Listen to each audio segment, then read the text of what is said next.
meat and curry, I'm your man. Cause how we all lose it is a mystery. It's like the changing of our wardrobes from a dire history. But it's the one making us not stop. 50 kilograms is all we've got to drop. La la la la, la la la la la la la la.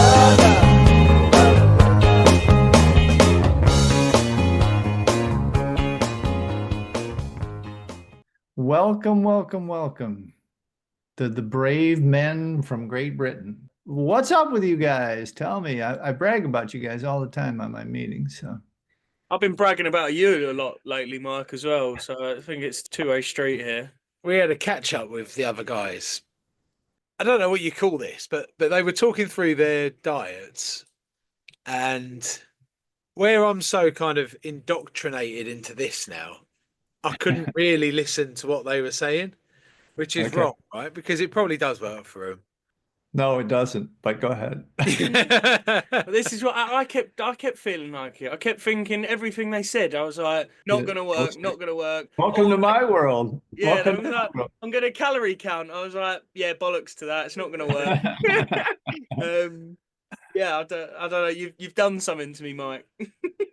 You guys are somewhere in the thousands that this has happened to, and it's like, I think I told you this story, but it's good for your audience. I interviewed Elaine Lillane, and I don't know if you guys know him. She's not as famous over there, but he was a big influence. Jack LaLanne was her husband. Elaine's 98 years old, right?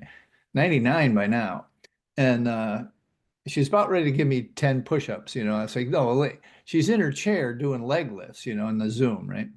And so I'm like, she's like, Jack, who was her husband, who literally founded the principle of men working out at gyms, was the first retail store in the 1940s to create a gym, and it has patents to this day on a bunch of equipment that you see today in gyms, right? And he was on television for many, many years, like 20 years, all through my childhood. And just a real famous guy here. And he died at 94 a couple of years back. But he said, Jack had a saying. He said, Jack blames sugar for everything. It's like, I hear these people doing exactly what you guys are talking about, this diet, and then going vegetarian, and then they're going to go this, and then they're going to do that, and they're going to, all these kinds of things, and it just never works, So I think it works temporarily. What I was explaining to them about last year, I calorie counted 2,200 calories for the month of January. And I lost similar weights, like 12 kilograms in a month. Mm-hmm. But every day was a complete slog. Like, it was a complete struggle. And for the rest of the year, I managed to keep that weight off. And then December, it was like, just lose your head type mentality. The guy that was telling us to do that also is a bit of a yo-yo dieter. He videos his stuff online on Instagram, and he has like a coaching platform. I think he spent 7 months. He left his job, went out to Spain, nowhere near his family, friends, or anything. 7 months, and just lost absolutely everything. But then he's kind of like creeping back in and out, back in and out, back in and out. And I think he's in this constant like battle to lose weight. And I think finally he's coming around to some sort of like common norm. But yeah, it was weird. It was like they were talking to us, and I was kind of sitting there thinking, I don't know if you've just completely brainwashed us, Mike. Well, the results are speaking for themselves, Yeah. And there's very little pushback that you can throw at me that I can't pretty much, and you guys are smart guys, I can explain what's happening to physically, emotionally, mentally, spiritually. I can tell you, what the biochemical repair looks like, what the process looked like, because I've done so many of them, and everybody's a little different, but not really. I mean, it's pretty much the same process if, people pay attention and are willing. The difficult thing comes when people have really rough stuff they went through in life, and they have this coping mechanism, and it's the only thing that works. And it does really feel like you're dying sometimes to not get your sugar or your food, because when you were a kid, it wired your brain that way in a deep limbic kind of way. It really wired your brain that, when you were getting beat or you were, scared that your, parents weren't home or something, whatever it is, and you soothe yourself with sugar, you thought at 4 or 5 you might die or you might be, it was just a very traumatic experience, and the sugar worked to soothe you a little bit. Unconscious, you didn't know this. You just thought you were chasing the sweets. And now here we are 20, 30, 50 years later, and that same brain needs to be rewired. And once it gets rewired, then that need of working, of self-soothing with sugar goes away, and the cravings go away with it. So, it's not rocket science, but it's not that hard either, No. Yeah, I've, sure. I've got a fairly relatable topic of something that I'm going through at the moment, and we can Please. go through sort of my experience with it. And I'm pretty sure Ian's in a fairly similar boat. He doesn't know what I'm going to talk about right now, but we'll get into it. So getting to the stage where I consistently obviously lost weight, got down to getting down like a lot of numbers now. I think we both reached our sort of, well, how much, 17 kg we've dropped. Both sort of hit that mark now. Finding that things are a little bit stagnating or not coming off as quickly as before. Yeah. Fataouing, as we call, yeah, it's plateauing, but we call it fataouing because we're fat. So we're trying to get skinny, but we're fataouing. yeah, we're fataouing at the moment. Towing. I So like the name. It's yeah, great. it's a good one, isn't it? So the feelings that we currently got, well, I'm speaking for myself here, but I'm sure he might chip in. Feelings that I've got towards it is like I'm now eating less than I was before. I'm now starting to feel like I'm consciously trying not to eat because I'm thinking about losing more weight. I'm like maybe restricting myself even more than what I probably need to because I'm like I'm hungry and that, but I won't eat because I'm thinking, okay, let's just get through till dinner and then at least I'm doing one day meal a day rather than normally before I was like, okay, eat if I'm hungry, I eat kind of thing. Yeah. But I guess that's a byproduct of not losing as much weight as what I was doing. It's not that I'm not losing weight. It's just going down a lot slower. Before it'd be 3 kg in a week. Now it's going down to like 1 kg a week or Right. 0.5 or some weeks none. And it's just really decreasing in sort of the speed of the weight that I'm losing. So I Yeah. don't know whether that's creating a bit more of a demotivation in my head, thinking like, okay, but I'm trying even harder and I'm getting less results. What's your thoughts on it? Because that's what I'm having at the moment. Yeah, I'm in the weight territory where I started boxing, and it took me 3 months of training 6 times a week to get down to at my best 122. But I last fought at 136, which is like touching distance away. I'm like 5 or 6 kilograms off that. But in my head, I was like, you slogged to lose that weight last time. And I was eating relatively healthy. I wasn't totally just meat, but now I'm kind of like, do I now need to up the exercise to get the results, which would be going against what we've been saying, right? We're both now moving away from doing our constant diet. I think Ian's thinking more exercise. I'm thinking eat less food because we're not getting the same results. I think that's the I'm stuff eating a we're lot in less for. anyway. Like Yeah. I'm fine with eating 2 meals a day now Yeah. because I just don't need anything more. Don't restrict that much, It's not, that's not it, It don't, I think there's two things we have to look at here, and I do these things called audits about this time if the stall happens. Usually a stall for women is a lot later, but the slowdown is kind of to be expected. You don't want to get unhealthy with it, But the two things that we audit are your supplements, first of all. Actually, it should be second, but let's do it first. Supplements. You guys take any supplements? None whatsoever at the moment. I was taking magnesium pills, but they were knocking me out so bad that I've come off them. Yeah, no, that's all right. That's good. That's good. So the borderline foods, the four groups of borderline foods, and also I don't think you're doing any of these, but maybe the grains, the dairy, the fruit and fruit juices and dried fruit and the nuts and nut butters. Are you eating any of those kinds of things? Cheese and double cream, I'm having a bit of. Not often though. Yeah, Yeah. I've taken cheese out for the last Yeah. week.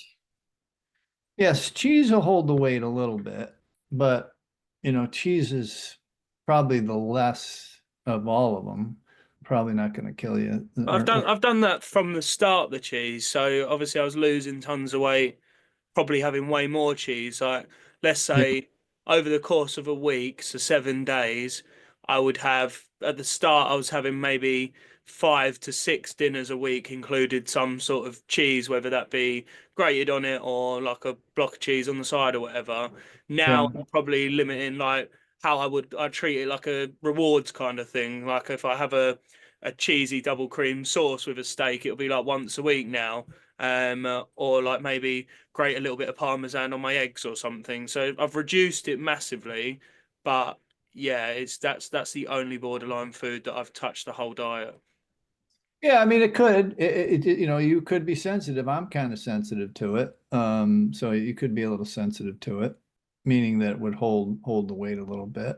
It's worth a try to go for a week, but you'll find that it's a really strong draw. There's morphine, literally bits of morphine in cheese, plus the lactose. So it's concentrated lactose. So if you get sensitive, it does have an effect, you heal up the way you guys are. It does have an effect. So might be worth an experiment to go a week without it. See, Uh, you know, yeah. I have a question.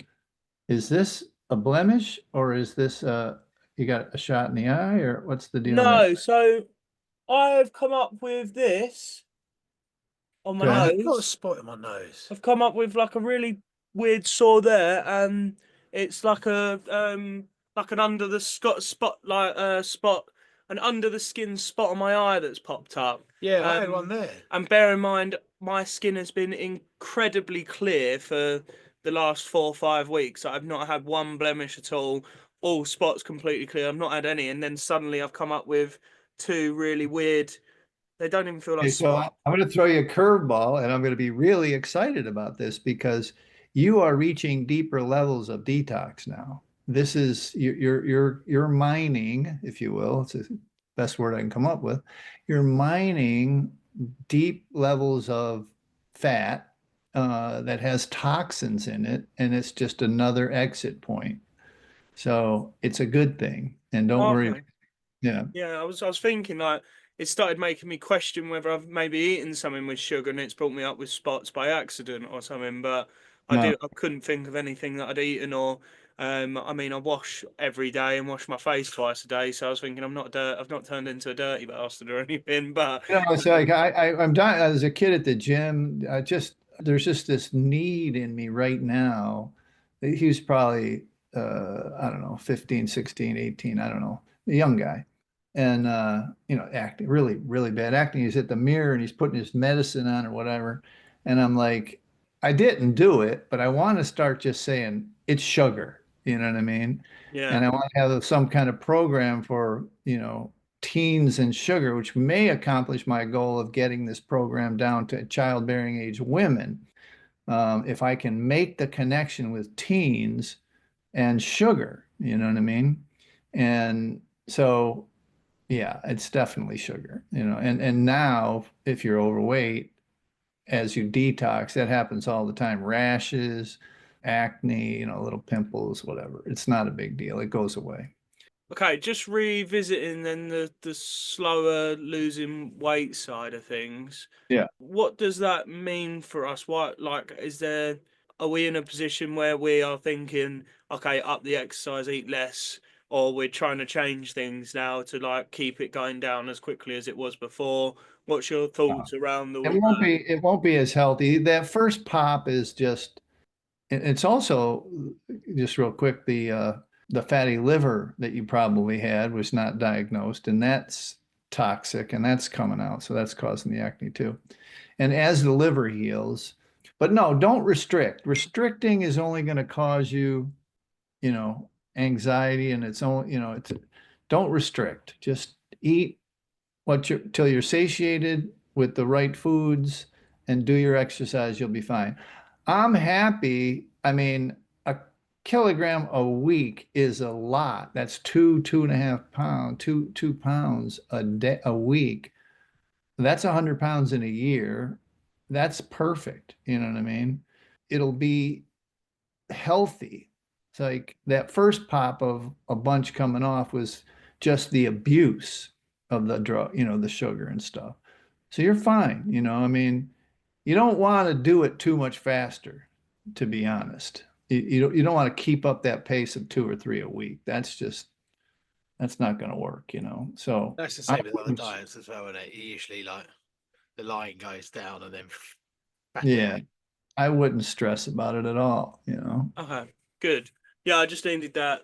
Yeah, that sort of guidance around that because that's been playing on my mind for a good few days. Yeah, The last time I did keto, the consultant told me, and I think I mentioned this on the other pod, but on a different episode, I was eating high fat, relatively high protein, no carbs, no sugar. I got to a point where it was like I was sweating fat out. It was horrible. And I said to him, my brain's gone. I can't do it. I don't know why. And he went, no worries. Let's just eat 16 bagels in a day and then go back on it the next day. And no way. yeah, and I did. And it was the strangest thing. In his mind, that was shocking a system, right? And he usually deals with boxers that are trying to make weight. And he'll get Hmm. them to eat like a pizza a week out of making weight, which is like crazy in compared to what you should be doing. To shock the system and then get it back out with the kind of fast weight loss bit. Have you seen anything scientific behind that type of mentality, or is there any? Oh, not at all. No? It's not, no, it's not real. I mean, I just, no, I mean, there seems to be some possibility that it might appear to work, but I don't know if you know this story, but I don't know. It is kind of relative, but there was a program here in the United States called PX90, and it was a guy, Tony Horton. It was very, very successful, like multi hundreds, millions, kind of on television, kind of just before the internet really took off. And it was a workout program, just really a body weight workout program by video. That's all they sold was videos. And they came up with a term, they lost millions of dollars till they came up with a term called muscle confusion. And muscle confusion is just what it sounds like. And it's so that you're always tricking your muscles into different ways of working out and growing. And it was the term muscle confusion that created the sales on the infomercials. It just literally took off after they started pounding this muscle confusion concept. And it sounds like this is what this guy is doing. You know what I mean? It sounds like he's He described it as shocking the system. So yeah, that's you're exactly moving what from like a exactly what they did. ketosis into using sugars, then you're doing it again, which then makes your weight drop. No, it actually sounds dangerous because of the spiking. If you're wearing a continuous glucose monitor, you would see that spike, and you're sending that spike to your brain, to your liver, to your heart. That glucose spike in that day, like for 24 hours, whatever the hell it is dangerous health-wise. No, I don't like that at all. But, I just steady as she goes at this point, you know what I mean? Where you guys are. It's a little boring for now. It'll be a little boring. It'll be a little normal, which, you're just not used to, like coming from the yo-yo dieting or different type of dieting. It's just easy as she goes, level. It was the same when I was boxing. Mm. It'd just stay on a weight for ages. I'd work out twice a day. I'd be sitting there going, how has that diet not gone down? How's the Yeah. weight not gone down? And then it would drop off in a week, like a stone in a week, and then go back Right. to being flat again. My next question. So how are you doing mentally and emotionally and anger wise and all that kind of stuff, depression, anything that's swirling in your head or irritability or whatever, anything. I've got a lot of stress at work at the moment. Okay. I'm quite reactionary to it as well. So with stress, usually I don't get stress ever, and then suddenly when it's all piled on, it's like usually like the way that I usually think about it is like a saucepan lid bubbling, and then suddenly it'll just go bosh, and then it will shoot. Uh, Yeah. I can't really put my finger on it whether when if that's happened before and I resort to eating loads of food. I'm not too sure, most likely, but I'm going through that at the moment, like with stress with a few bits, like and it's sort of like I was in quite a like a really calm state all month for the last 2 months, and now I'm Hmm. sort of going home and procrastinating over things, and like things are playing in my head at night and things like that. And I guess I don't really have a vice to release on it other than obviously I'm still exercising and things like that, but I don't exercise every night. And them nights where I'm not exercising, that's where I'm sort of sitting there and sort of getting a little bit angsty over it all. Okay. Good recognition. Super. That's awesome. So, what you want to do is you want to start paying attention to these kinds of things. Try and figure out new stuff to do, new, not necessarily new exercise, but new life pleasures, self-soothing pleasures, things you can do that make you happy that, are holistic and don't include food. But to keep recognizing what you just described, where it is in your body, what the actual issue is. You really want to sit down, take a couple deep breaths and say, what's really bothering me? You know, what has really got me?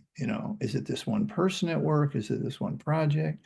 Is it something else? Is it, because likely it could be something else that's older, that's, kind of flowing or coming up and normally exactly what you said, you would drink or use food to shut it down for a little bit, but you can't do that now. And you've got to find other methods to help mitigate it a little bit, just help, feel a little bit better. But the more important work is the recognition of what it is and where it's coming from. It feels like that it's coming from the event, whatever it is, the coworker or the goals or the Yeah, quotas. it's sales environment, so it's like monthly quotas and everything. That's where it's sort of coming from. Yeah, it feels that way, but in reality, it could be something else. Mine, the one that I told you about before, like my divorce, I believe that, the angst was about the divorce, but as I got more into it, therapist told me 6 months in, he goes, we can keep talking about your ex-wife, but that's not what it's about. And so, yeah, I mean, you gotta, the work, quote unquote, is the recognition of, is there something else that's eating you, bothering you, bugging you, that because you don't have the sugar or the alcohol right now, is bubbling up to be processed, to be felt, literally. Yeah, that resonates a little bit because I think that it's never like the in the moment, oh, actually hitting quotas. I think it all falls back to with my dad and granddad and everyone passing around me. I've now got sort of all this responsibility on my back. So anything that comes on that threatens like my security and all of that, and like looking after my mum or sister and all that. Yeah. I'm probably in my head, I'm worrying about this exact moment of like hitting quotas and that, but it probably is all bubbling down to sort of that whole life security side of things and constantly panicking about if I can't provide or anything. Yeah. That's a Um, lot. That's a lot, yeah, what you're describing. which usually, yeah, I mean, when I get stressed, it would be like you have that release of like going and getting absolutely bladdered on a weekend and Oh, going out with your mates and pulling birds or whatever and like enjoying yourself a little bit. Whereas I haven't got that sort of offload that I can do now. So yeah. where do I get that other offload? I've been doing sauna and plunges. I've been playing tons and tons of sports. I've got probably like a massage a week for the last 3 weeks or something. I'm trying all these different things, but yeah, it's like still maybe my expectations are too much and nothing's quite hitting the mark yet in terms of satisfaction. Another thing that, is a steady as she goes kind of thing, as long as there's no crisis, which would lead you to cravings and a relapse, then you're fine, Yeah. There is the reason sugar is so easy, alcohol is so easy is because it's easy. You just got to eat it or drink it. And the other stuff requires work, the effort-based dopamine versus the substance-based dopamine, right? So it requires work. You got to work at it. And, nobody likes to work usually. So, you can't, go 3 days. Like for me, and maybe you guys can see if you can relate. Like if I go 3 days without lifting weights or walking, I'm about to lose my mind. I mean, it's just everything bothers me. So, you gotta put the time in, you gotta do the reps kind of thing to keep that level of, especially now as you heal up and, figure out what the things that bother you are, you'll be all right. You'll be all right. As 100%. long as it doesn't overwhelm you. That does sound like overwhelming. So you have now responsible for supporting your mom and everything? Yeah, mum lives with me. Sister's got a baby. She's like similar age to me. Yeah, and we've just got not really any family around us now, really. So it's just us three. Sister doesn't have the husband? No. No husband. She's got a boyfriend, but he's had an operation. He's out of work. It's not like they share Mm. money or anything. It's like a fairly new relationship. So she's still sort of on her own. So she comes to me all the time, like needing stuff because she can't afford it. Yeah, and then there's just that. And I do well at work. I make good money for my age. Yeah. Like very good money for my age. So it's like how like when I'm seeing them not be able to do stuff like with our how we lived before, our lifestyle before, because dad had owned his own company, lots of money. With that lifestyle before, it was like now they're not living that lifestyle. So I'm feeling like I want to keep helping them have that lifestyle, Okay. but I can't do it as much because it's going to affect me being able to pay bills and stuff. Do you know what I mean? Yeah, yeah. Part of what we do, part of what we call what we're doing, our work is adulting, and your heart right smack in the middle of it. Mm. Especially when you get to the age when the parents are, you're lucky you don't have kids like you would have the parents failing and then the kids coming up. That's a real pressure cooker. So Yeah, yeah, yeah. I can imagine. Yeah, I'm not quite there yet. That's how I've been. People are like, "How have you not had any relations for like 10 months and things like that?" And I'm just like, honestly, like it's the last thing that's on my mind. I just want life sorted. Any relationships or anything. well, good. That's just good that you're talking about it. Then, you got a partner there to, talk about it with. A lot of guys won't talk about what you're talking about, and that's important. So keep it up. Anything going on with you, Ian? Similar stuff to say, but I keep going with this weird like loads of confidence, no confidence, loads of confidence, no confidence. I think confidence is what I'm trying to put my finger on, but and I don't really know why. Like at the moment, everything at work's going really well. Like all of last year's hard work is paying off now. Okay, I'm just good. not celebrating. I'm like miserable, just sitting here going like, this Okay. isn't enough. This isn't good enough.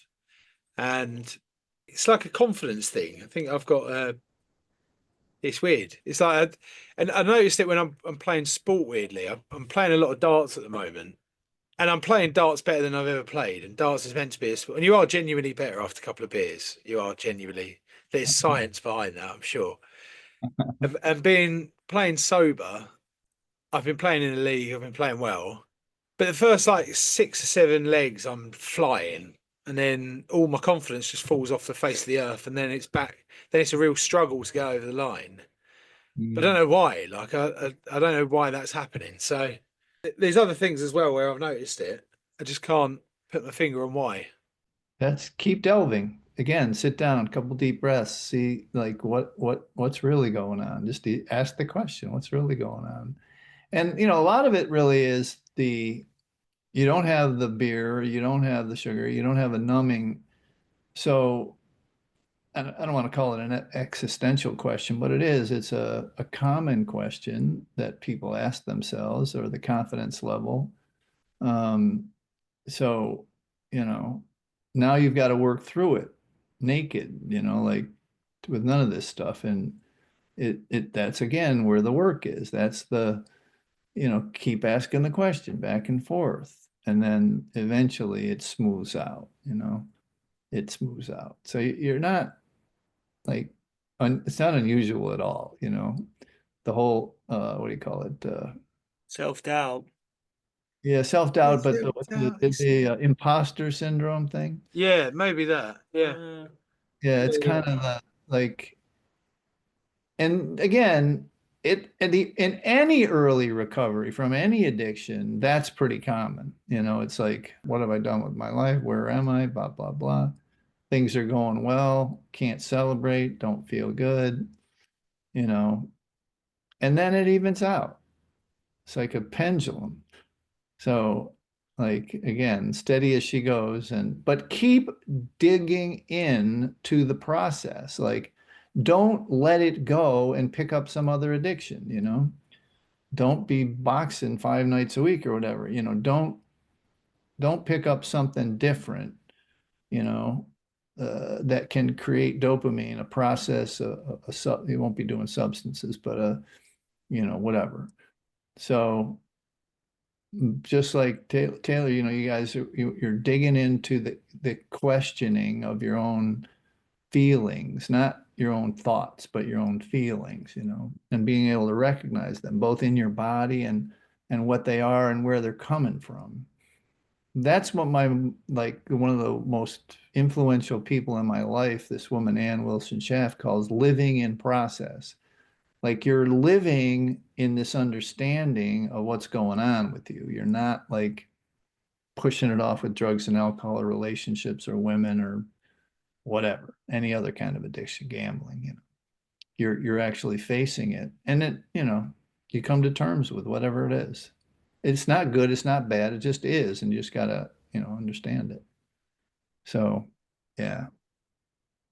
You guys are doing great, man. There's no hurry here. But you know, I can understand losing 2 and 3 kilograms a week and then having it stall. I can get that, but now we got to get to the reality because that would be unhealthy to keep that up, that pace. So Yeah. Yeah, but when you've lost 17 kilograms in 7 weeks, and then you think, I could be right, my target weight in 3 more weeks. yeah, no, yeah, I get that. I get that. That Yeah. was just like, thank you. Your body's going, at the beginning, you're just like, and now it's, Most of it's water as well, isn't it? It all just flies off water retention. yeah. Um, I mean, it really will be permanent at the end. You know what I mean? And it will not be difficult to maintain. There will not be this, I'll end up going back thing. It just won't, because you will have done the work through it. You'll be able to recognize it miles in advance, you know, kilometers in advance. You'll be able to recognize any the beginning of any slip or going back, You'll and it won't be anything around the food. It'll be around what we're talking about here, this kind of, wrestling with supporting mom or wrestling with whatever, low count, like imposter syndrome. You'll have, you might not have completely eliminated these things, but you will have come to some terms with them. Do you think the reset as well, like resetting your brain and like all like the receptors and everything in your brain, doing this 100%. whole like that going forwards now, it's not going to be like I feel it's acceptable to eat 4 egg and sausage McMuffins in one go, or I'm going to get a Domino's and then an hour later order a KFC because I wanted that as well. Because now I think about them sort of things, I'm like, yeah, that's not really normal or okay. But in the moments, I was like, ah, enjoying it. Oh, 100%, 100%. You have time. Like there was an instant gratification requirement when you had the stuff swirling in your body. and that you have time to think it all the way through. You're like, I don't really. It flitters with your mind a little. Then you go, Mm, you're not going to do that yeah. because you've healed. Exactly what you said. Because you've healed. Yeah, that's good because I'm feeling like that already. I feel like even like I'm sort of still playing like I want to do this no sugar thing, but I'm still sort of thinking, okay, will I ever fall back into pigging out as much as I have done? Like, and I just can't imagine myself banging 4 McMuffins and 12 hash browns in a go. I'm not fighting it anymore. No. Whereas before, I would always be like, finish my meal, stare at someone else's meal, or think about what else I could put in my mouth, that sort of stuff. Right. That's not happening anymore. It's kind of there's Good. no fight in my head. There's a I'm fine type mentality. Yeah. I think moreover, and this would fall in both of your categories, Ian kind of articulated a little bit more, but it would be the same if you're making too much money or, your mother's no problem, all that. The part that becomes difficult, and this is hard to say, it has been in my life hard to say personally and with a lot of people, and I work with, Olympic athletes and, famous people and, wealthy people and, doctors and lawyers and stuff. The part that's going to be more difficult, genuinely more difficult, is the improvements and the growth that you're going to experience personally, professionally, relationships, money wise. That's going to be harder to deal with than some of this other stuff. You know what I mean? As you get more confidence, you get back to a normal body size. You guys are like in cosmopolitan London making good money and good careers. And you'll be able to start having more options or feeling like you have more options and more confidence. And that's where you have to keep an eye on. That's where you have to keep an eye on yourself. You know what I mean? To walk through that part. I know that sounds crazy, but it's absolutely true with almost every addict I've ever worked with. Some of them do it obsessively, and they are, substituting success addiction. There's a better word for that. I forget what it is, but for their other addictions. But if you can do it in a, like we've been talking about today, in a just easy as she goes, recognize the stuff as it comes along and realize that there is fear, the fear of, never was a fan of the term fear of success, but it is relative and it does kind of simply describe what I'm saying. It becomes more important. Everybody knows somebody that's very successful but has a big drinking problem or is way overweight. It's interesting, to be honest. I always tell people I have to be watched when things are going well, which you guys are right on now as you're turning the corner here. So keep that in mind just a little bit. You know what I mean? Don't let it derail you. 100%. I have got to shoot, Mike, but it's been a pleasure. Thank you for the chat, and I look forward to catching up with you next week. Anytime, guys. We'll see you next week. Onwards and upwards. Cheers, Come on. Mike. All right, guys. Take care. See you soon.